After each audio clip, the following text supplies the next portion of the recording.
Hello and welcome to episode 10 of the Wisdom from the Akasha podcast. My name is Susie, I am your host, and I am an Akashic Records teacher and practitioner. Today we are going to do a deep dive into Lightworkers.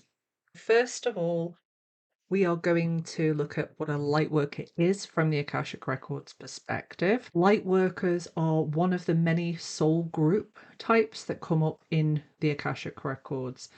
For example, we also have starseeds as a soul group. We also have blueprinters as a soul group. These soul groups and your connection to these soul groups lives in what's called level 5 of your light grid. And this is where the soul blueprint information exists. Your soul blueprint is what you have essentially signed up for in this lifetime. And in that soul blueprint will be soul groups that you are connected to. Also, in there, you will often find some past life information about gifts and skills that you have. You'll also find in that soul blueprint archetypal energy that you are experiencing through your incarnation. So there is a lot of information that is contained in this level 5 of the light grid. And a lot of the work that we do in the Akashic Records is bringing information from that level 5 of your light grid and delivering it to you so that you can understand yourself from that more objective soul level perspective. As with the Starseed soul group, the caveat is the same from the Akashic Records perspective. It does not make you any better than anybody else if you resonate with the term light worker. The Akashic Records is never going to bring through any information for the purposes of inflating your ego. What it's going to do is going to help you understand yourself from that soul level perspective. So the caveat is the same. It does not make you better than anybody else. If you resonate with this term, it can just be a useful term. And then the definitions that I'm going to go into today can also be useful in respect of understanding yourself and understanding part of your soul's purpose during this incarnation.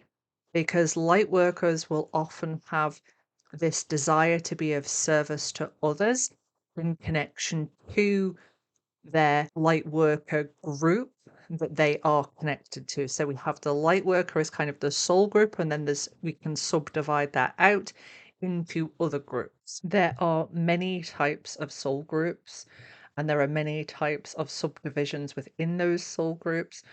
If you listen to some of these definitions that I'm going to go through today, and you feel like, okay, but I resonate with all of those, that's completely normal. The older the soul, and what I mean by that is not chronological age. What I mean is the more experienced the soul is, the more of the terms that are going to resonate. And for some of you, you may have picked a particularly dominant light worker soul group type for an incarnation. So it might just be, okay, I really resonate with a healer, for example. For others of you, it may be that you resonate with all. Whatever resonates, resonates. And my intention behind sharing this information, of course, is not to limit anybody in respect of here's another label. It's very much from the perspective of understanding these certain aspects of yourself can help you start to understand yourself from that Akashic perspective, which is that more objective soul level perspective. First, I'm going to cover 7 types of lightworker subgroups that often come up in people's Akashic Records readings. Then I'm going to go into common problems that are often faced by light workers. First up, we have the astral workers, and you may have heard me make reference in my other podcast episodes to people who are dual missioned. So their soul has not only decided to take on specific missions and tasks whilst on earth in their conscious waking life, but their soul has also chosen to do work within the astral realm.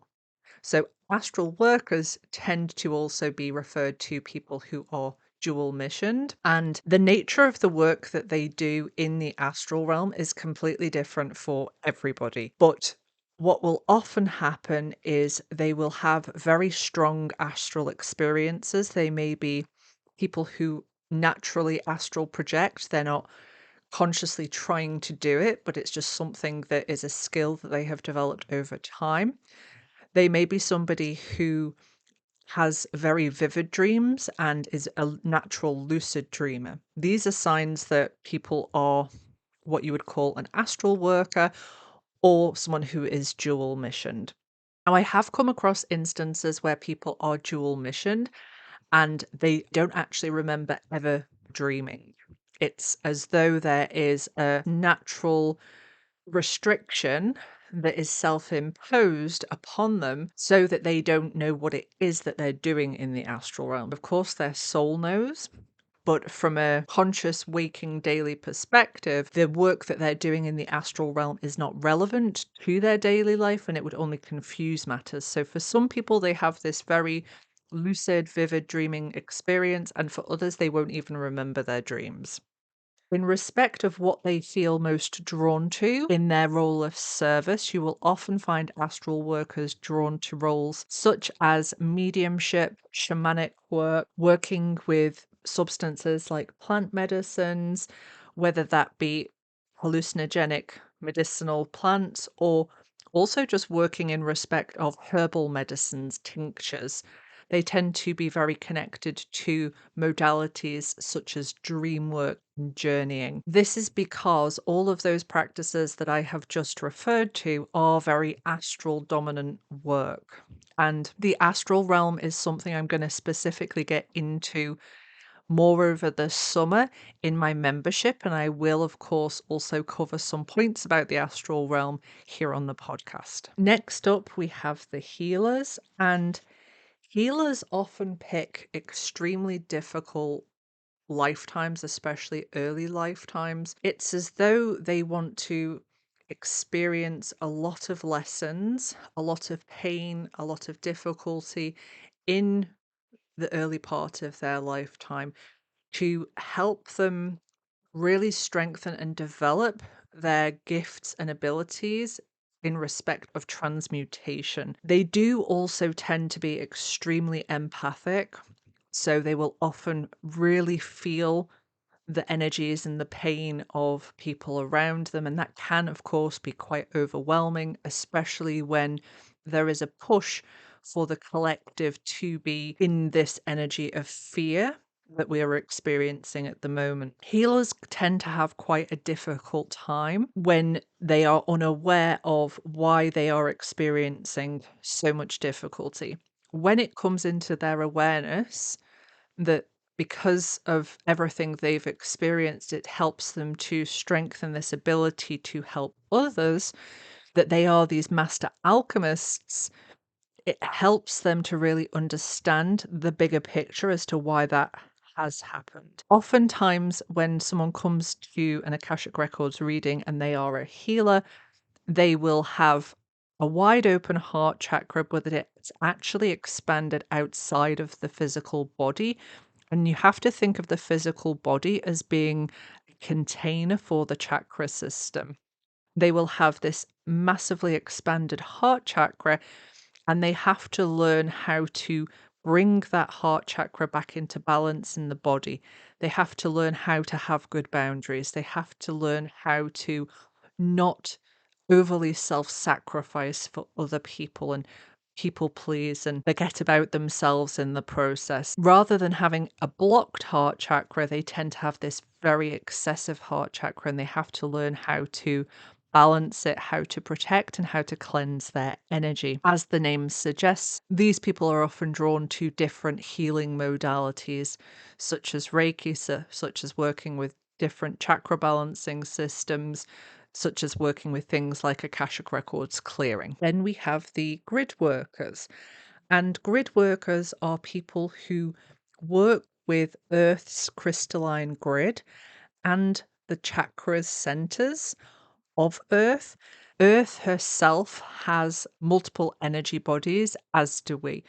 Earth is going through her own ascension process, and grid workers often feel very drawn to travel to certain places and to essentially act as a conduit to bring in the spiritualizing forces, the light, bring that in through them, and then essentially plant it into Earth.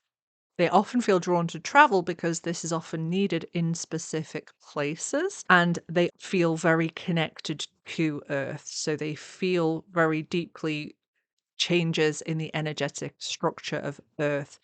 They feel very deeply when there is a huge increase in the light codes that are being received, when they see that Schumann resonance spiking. And of course, because of the nature of the work that they do, they are often very connected to earth-based modalities. They tend to be very grounded, very embodied. They tend to like to work outside in nature. They don't like to be around the big city energy or places that are, very densely experiencing electricity and different frequencies that are out there. They like to be with nature. You'll often find grid workers really want to live off grid or live nomadically. Ascension Guides are the Lightworker group who are here to help guide others through their ascension process. Because this is something that they have chosen to do prior to coming into the incarnation, ascension guides will often have an extremely difficult, long, painful spiritual awakening where they will go through lots of different practices, lots of different teachers, lots of different modalities to try and find what works best for them.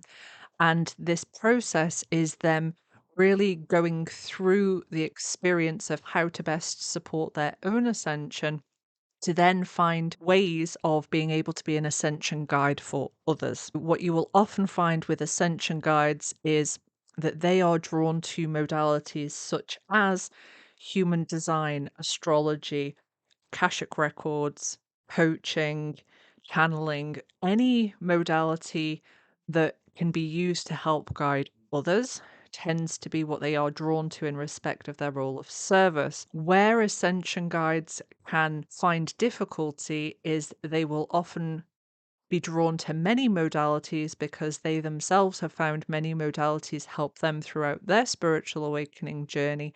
And they go and learn modality after modality, they take course after course, and then when it comes to stepping into their role as Ascension Guide, they feel like they have to restrict themselves to only one of those modalities, or they become so overwhelmed with how many modalities they have, they don't know how to then offer that to be of service to others. Shadow workers are the least likely of all of the Lightworker group to ever bypass.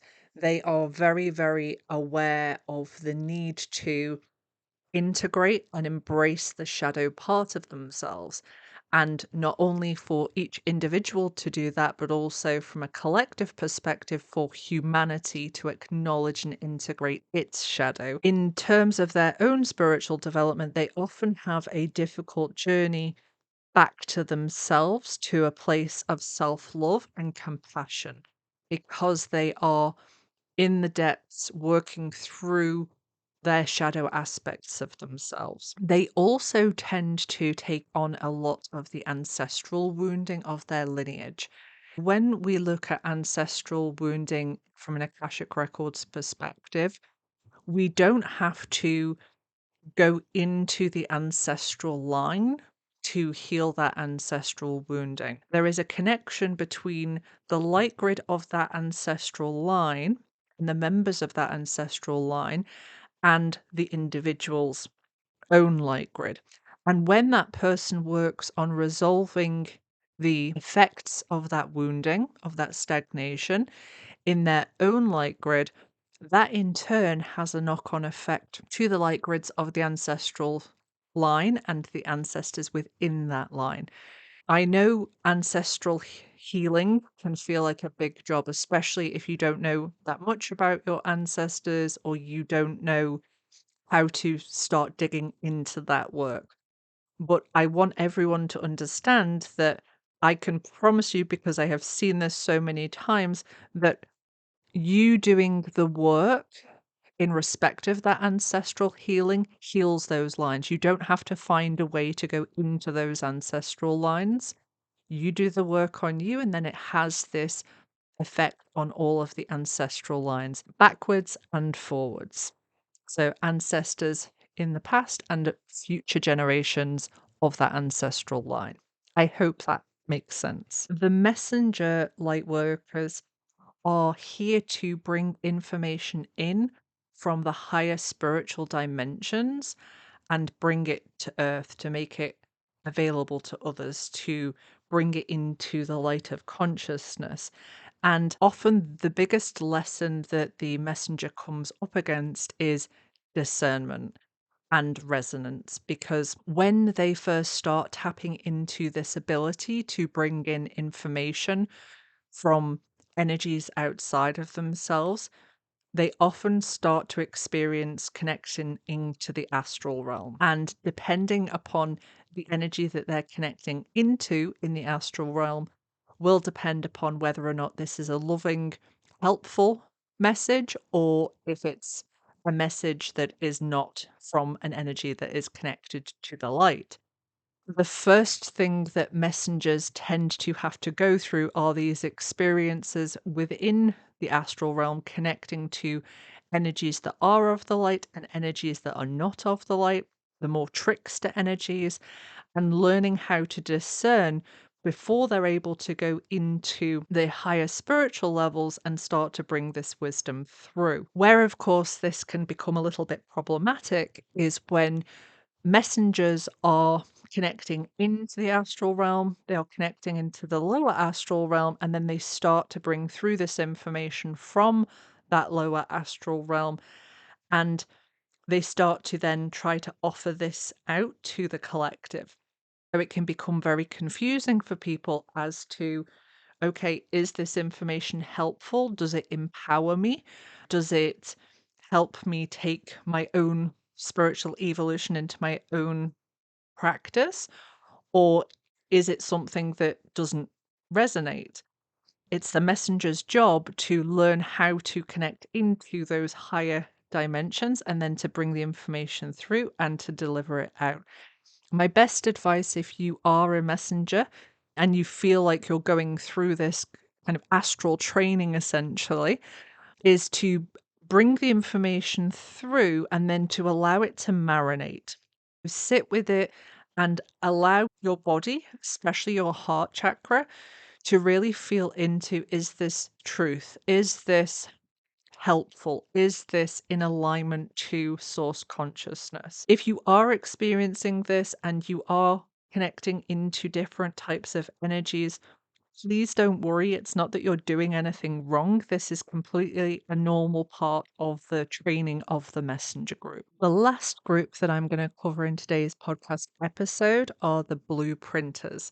And of course, the blueprinters can also be subdivided, but for today, we're just going to bunch them into one group.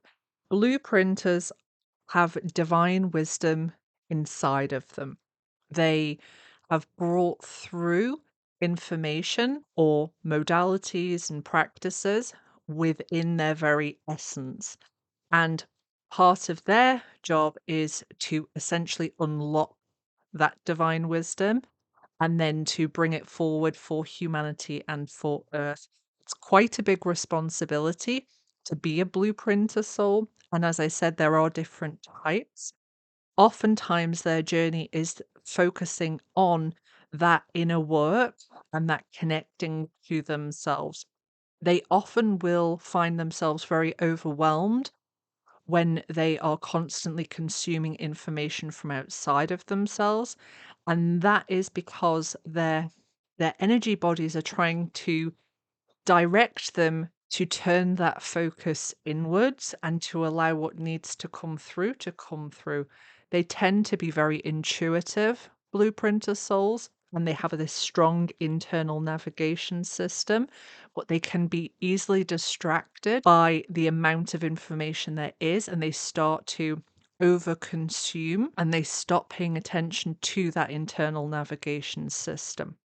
Because a lot of what they are bringing through is new and it's things that are needed for this time in the spiritual development and evolution of humanity, they can often feel scared of bringing this through because it is new. It is stuff that people haven't heard of. And it's that person going first, which can always be a scary thing. If you are a blueprinter and you resonate with blueprinter, please remember to ensure that you are practicing and focusing your attention on that inner development, including moving through any energetic stagnation that may be blocking your connection to that inner world, as well as covering the different types of Lightworker subgroups to help you feel into which one you may resonate with or which ones you may resonate with. I also want to just go through some of the problems that Lightworkers will often face during this incarnation, because I want you all to understand that you are not alone in the problems that you face. It's very normal for Lightworkers to experience these problems, and there are, of course, many ways that you can work through these problems. My intention behind sharing these problems is not to make anybody disheartened. It's about helping you to understand that you're not alone in this. The first problem, of course, is got to be spiritual ego. Now, if you listened to my episode about the spiritual awakening and development journey, you will know that developing a spiritual ego is a completely normal part of your spiritual development. And being aware of that fact will really help you. If you are holding a belief that your ego has completely dissolved and that isn't the case, you are very prone to developing a spiritual ego. You can notice within yourself if spiritual ego is starting to develop when you are starting to take credit for the work that you're doing on behalf of source consciousness. For example, a healer who says, I can heal all of these different things within you. That's spiritual ego. All healers are helping you to self heal.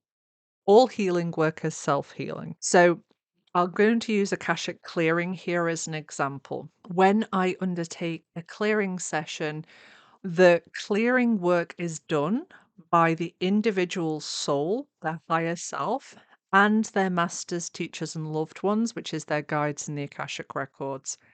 What I am doing in an Akashic Records clearing session is I am essentially just in that person's Akashic Records, taking notes and finding out where the stagnant energy is and what it was caused from, whether that's past life, ancestral, karmic, past life vows, all of these different things that we cover in clearing. But it isn't me who is doing the clearing. It is the person's higher self in conjunction with their masters, teachers, and their loved ones. So if you do find yourself really wanting to take credit for the amazing transformations that your clients are having in respect of the work that you're doing with them, always remember that you are a vehicle for source consciousness in this instance. You are a vehicle for the divine, and just have that check within your own mind. Keep yourself humble. The next problem light workers will often face is bypassing. And this is especially common when that individual has stepped into their role of service.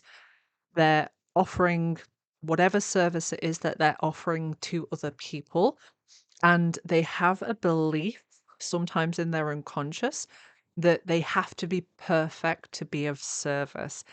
And then things will happen in their life and they don't want to take time out of their being of service to others to look at their own stuff. It's very important, even when you're in a role of service to others, to have a practice that allows you space and time for self reflection, and to also have space and time for you to deal with that stuff.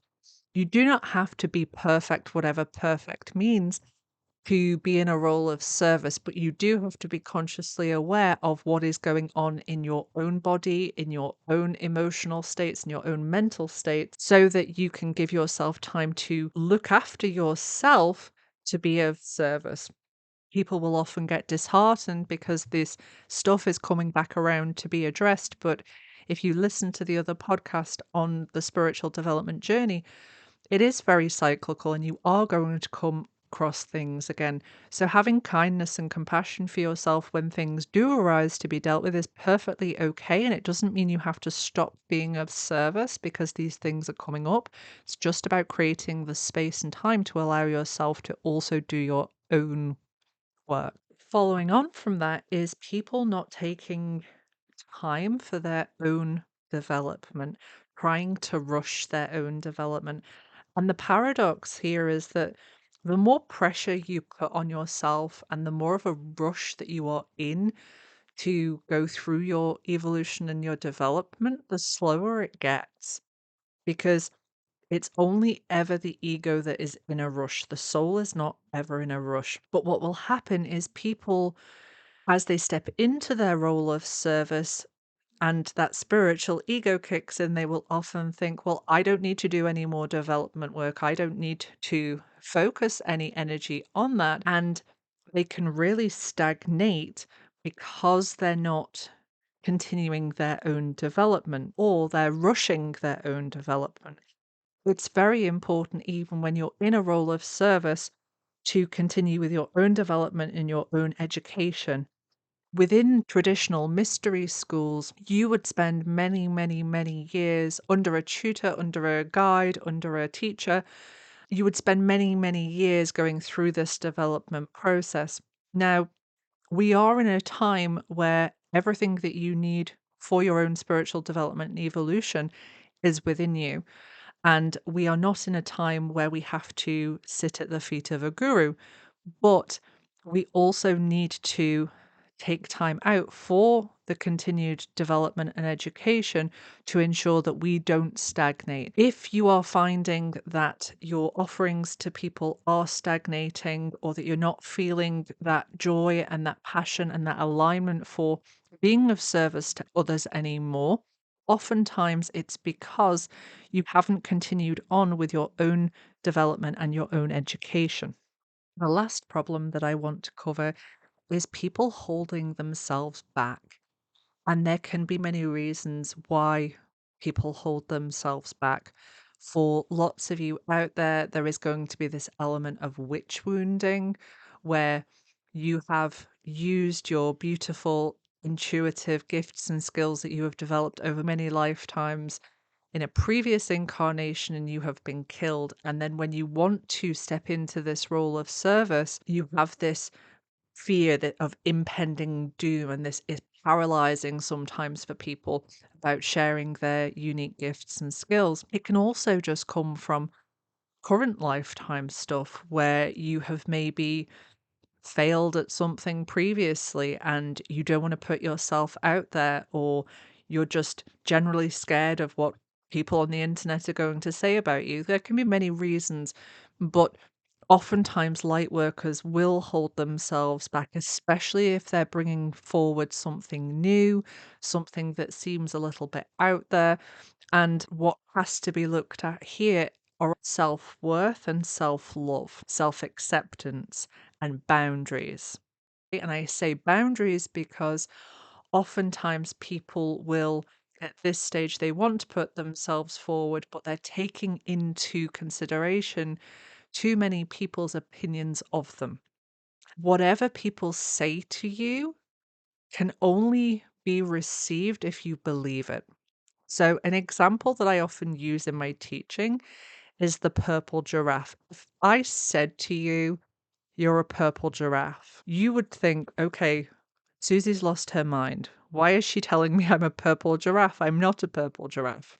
And if I continued to say it, you would still not believe that you were a purple giraffe. It's the same with people projecting their stuff onto you. If somebody tells you you're not good enough and there's a part of you that believes that, that's what you then need to look at.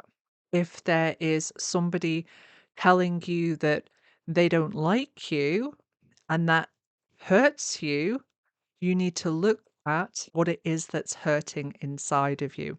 Why is it that that person's opinion means so much to you? Because if somebody said, you're not good enough to do that work, and you had full self-love, self-belief, you were trusting in source consciousness, it would be like that they are saying to you, you are a purple giraffe.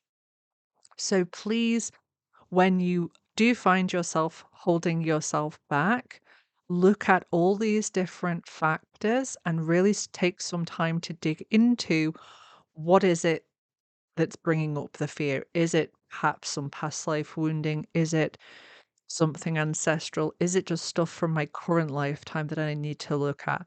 And don't stay in that position of paralysis of not stepping into your role of service. Take the time to deal with and address those issues so that you can step into that role of service. Because I promise you that when you are in a role of service that's aligned to your soul's purpose, you are going to experience joy and fun and pleasure like you didn't know was available.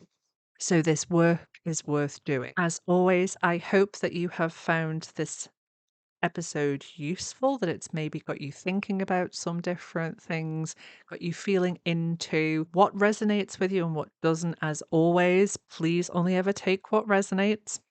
I am always just sharing things that I have learned through my own spiritual journey and primarily through my work in the Akashic Records. For those of you who would like to either train with me, come to one of my free workshops, join the membership, or do a one-on-one session, I will put all of the links in the show notes. Please have a beautiful, restful weekend. Spend some time with nature, spend some time with people that you love. We are almost at the weather where we are able to go out and really get grounded. So if you're somewhere where it is starting to pick up and it is getting a little bit warmer, take your socks and shoes off and put your feet onto the earth. Your body will thank you for it. I will see you all next week.